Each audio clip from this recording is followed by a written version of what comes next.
Good morning, everyone. It's Friday, March 19th, coming to you live from Seoul. I'm Kim Mo-kyen. Before we get started, these are the stories we're following at the top of the hour. North Korea says it will cut off diplomatic relations with Malaysia for ordering the extradition of one of its nationals to the United States to face money laundering charges, pinning Washington as the backstage manipulator. Top U.S. and Chinese officials offered sharply different views of each other and the world on Thursday as the two sides met face-to-face in Alaska for the first time since President Joe Biden took office.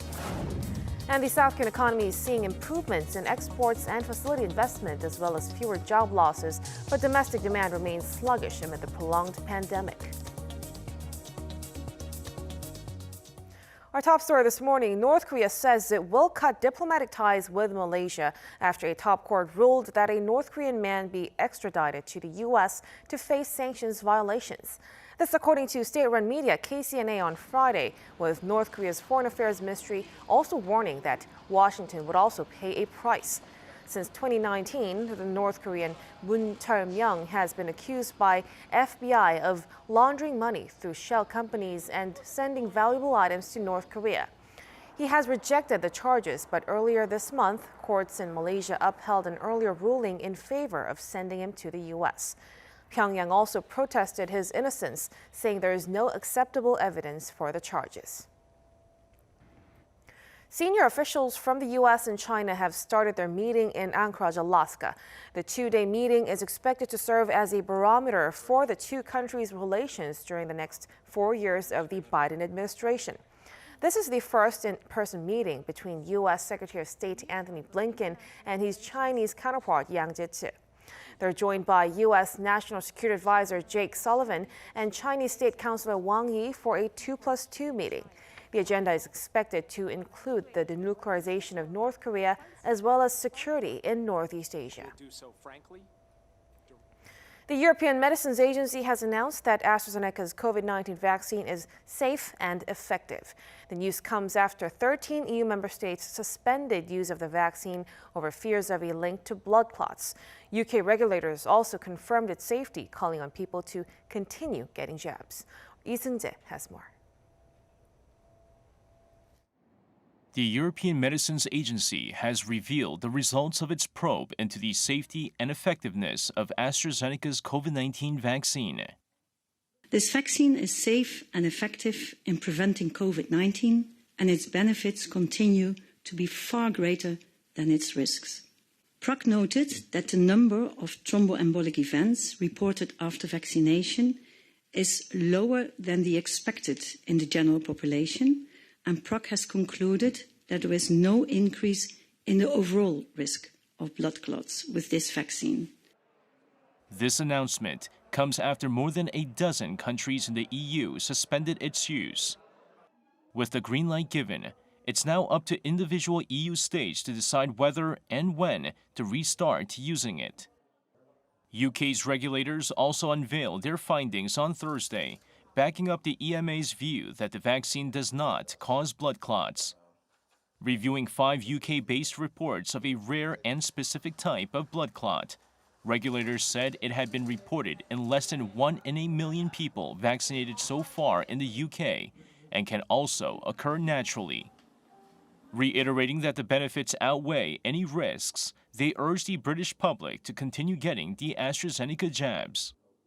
In Germany, the Federal Ministry of Health said 13 cases of blood clots in cerebral veins have been reported after receiving the AstraZeneca vaccine.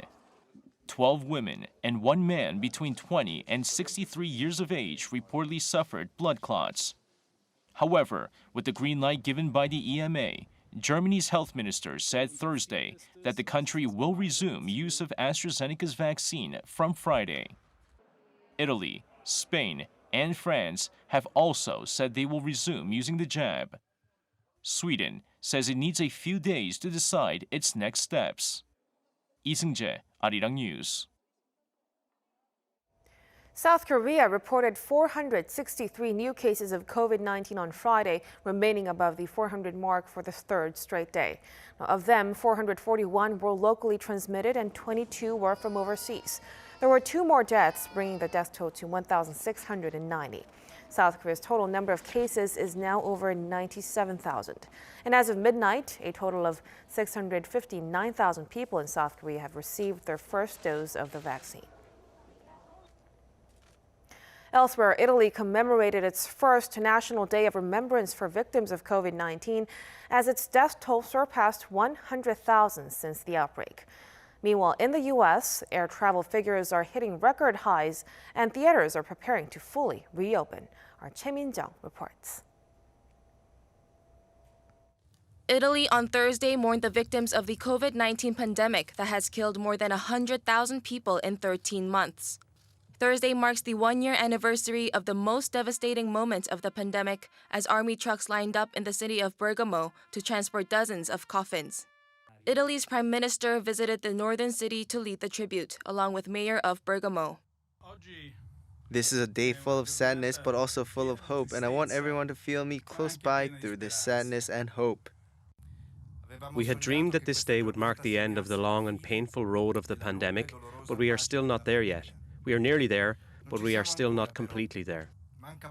In memory of the victims, national authorities inaugurated a remembrance forest, soon to be planted with hundreds of trees, as a memorial to the deceased. Meanwhile, over in the United States, air travel numbers are hitting record highs and businesses are reopening despite COVID-19 risks. According to the U.S. Transportation Security Administration, the country last week saw the biggest number of air travelers since the outbreak of the pandemic. Over 8.7 million people flew over the past 7 days, with more than 1 million people screened each day. American Multi-Cinema is also planning to open 98% of its theaters by Friday, with more opened by next week. The move comes a year after it shut down its theaters across the entire country due to the COVID-19 outbreak. In Japan, the government on Sunday is set to lift the state of emergency in the capital region. Prime Minister Yoshihide Suga said Wednesday that the decision comes following eased pressure on hospital beds. However, restaurants and bars will have to close earlier than 9 p.m. and large gatherings will be restricted even after the restrictions are relaxed. Choi Min-jung, Arirang News. The global economy is expected to rebound this year due to the widespread distribution of COVID-19 vaccines. The UN Conference on Trade and Development projects the world economy to expand by 4.7% in 2021. That's up 0.4% from its previous forecast made in September last year. It expects China's economy to advance 8.1%. The U.S. and the Eurozone are projected to grow 4.5% and 4% respectively. South Korea's growth was projected at 4%. The South Korean economy is seeing improvements in exports and facility investment and is experiencing fewer job losses, but domestic demand remains sluggish due to the pandemic. According to the Finance Ministry's monthly Economic Green Book report Friday, retail sales and facility investment increased in January compared to the previous month. Exports in February also rose on year thanks to robust demand for memory chips and automobiles. Although the number of jobs was still down on year in February, the decline was less pronounced than January. Service industry output continued to decline in January compared to the previous month. World-leading electric vehicle manufacturers, one after another, have been announcing their plans to reduce battery costs and produce batteries in-house. Such moves largely aim to bring down the price of electric cars and therefore make them more affordable. Our business correspondent, Seo Eun-kyung, has more. Volkswagen has announced plans to increase its battery cell production for electric cars and produce its own batteries. The German carmaker said on Monday local time it will establish 6 battery factories with its partners in Europe by 2030. Starting in Sweden and Germany, the company expects to secure the supply of batteries for its brands and produce battery cells with an energy value of 240 gigawatt-hours per year. It also presented a plan to develop a new unified prismatic battery cell, which is planned to be rolled out in 2023 and applied to as much as 80% of its electric vehicles in 2030. New chemistry and manufacturing processes will reduce battery cost by up to 50%. This will make e-cars even more affordable and, as a result, even more attractive. Before Volkswagen made its move, Tesla announced its plan to reduce its reliance on outside suppliers for batteries. Last September, the company said it had designed and was producing its own battery cells at a facility in Fremont. Tesla also unveiled a plan to sharply reduce battery pack costs within 3 years. In accordance with the plan, it agreed to acquire German ATW Automation, a supplier which assembles battery modules and packs, last October. Tesla CEO Elon Musk claimed that within 3 years, the company can produce $25,000 full self-driving cars. Another leading automaker, Ford, also mentioned it looked into the possibility of making its own battery cells and packs last November. Market observers say the electric car makers' in-house production plans would put pressure on suppliers to lower prices and therefore bring down overall battery costs. 사은경, Arirang News. Charged with multiple counts of murder, the man suspected of killing 8 people in Atlanta, including 6 women of Asian descent, has waived his rights to a first court appearance. This comes as the U.S. collectively mourns the victims and calls for justice. It remains to be seen if the shootings were a racial hate crime. Our Kim Do-yeon has more. Aaron Long, the man suspected of the killing spree in Atlanta, Georgia, has waived his right to his first appearance in court. This step of the judicial system is when a defendant is advised of charges and the judge analyzes whether the arrest was justified. He has been charged with 8 counts of homicide and 1 count of aggravated assault. Of the 8 murdered, 6 were Asians, with 4 of Korean descent. The federal government has joined in the mourning for the victims. President Joe Biden directed that flags on federal grounds be flown at half-staff through Sunset Monday as, quote, a mark of respect for the victims of the senseless acts of violence. In addition, Biden will be going to Atlanta on Friday for pre-planned COVID-19 related business in the area, but he's decided to meet with Asian American community leaders while there. Vice President Kamala Harris will be on this trip as well. While the early reports suggested there was anti-Asian motive behind the attack, the police departments of the Cherokee County and Atlanta, where the shootings took place, are yet to call it a hate crime.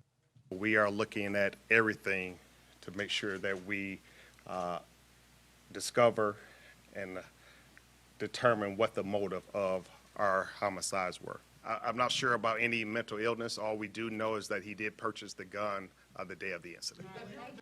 Regardless, across the U.S. it has sparked anger from Asian Americans, but it also instilled fear among them. That being said, leaders stepped up to join hands. Because if you justify hate to anyone, you justify it to everyone. And we that have been the targets of hate should not let our Asian American brothers and sisters stand this alone. While no one knows whether hate crimes against Asian Americans has reached its peak with this shooting, acts of violence, small and big, against them are spreading like an epidemic. Kim Do-yeon, Arirang News. The UN High Commissioner for Human Rights says more than 200 people have been killed in the Myanmar protests since last month's coup, including 121 since last Friday. Speaking to CNN on Thursday, Michelle Bachelet noted the death toll could be much higher as the UN doesn't have access to some areas. She added that some 2,400 people have been detained by military and police. The military, which seized power on February 1st, has increased its use of deadly force against unarmed protesters, with more reports of prisoners being shot dead or tortured. Spain's parliament has passed a bill that allows euthanasia. Overcoming its final step Thursday, the bill passed in a 202 to 141 vote. It makes Spain the 4th EU country to allow euthanasia when it becomes law in 3 months. According to the bill, euthanasia will be allowed for people with, quote, serious chronic illness with no chance of recovery and with unbearable suffering. So far, Belgium, Luxembourg, and the Netherlands are the 3 EU countries that allow euthanasia.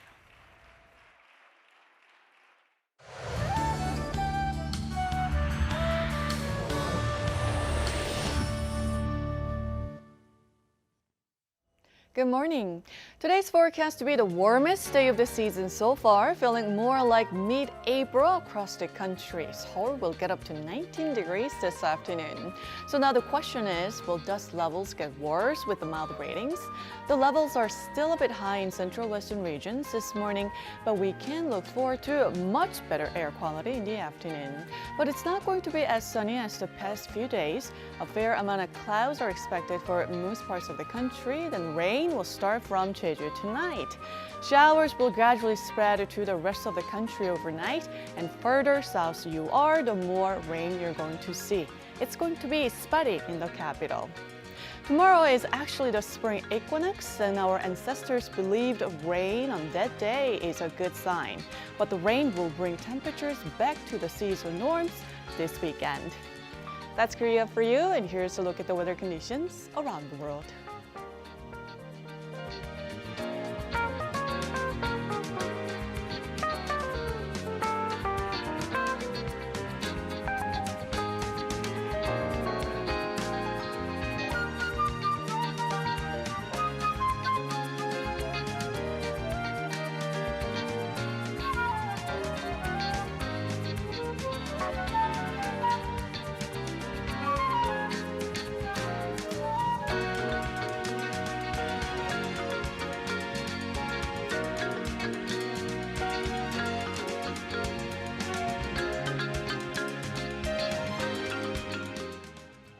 That will do it for us at this hour on Arirang News. Thank you for watching.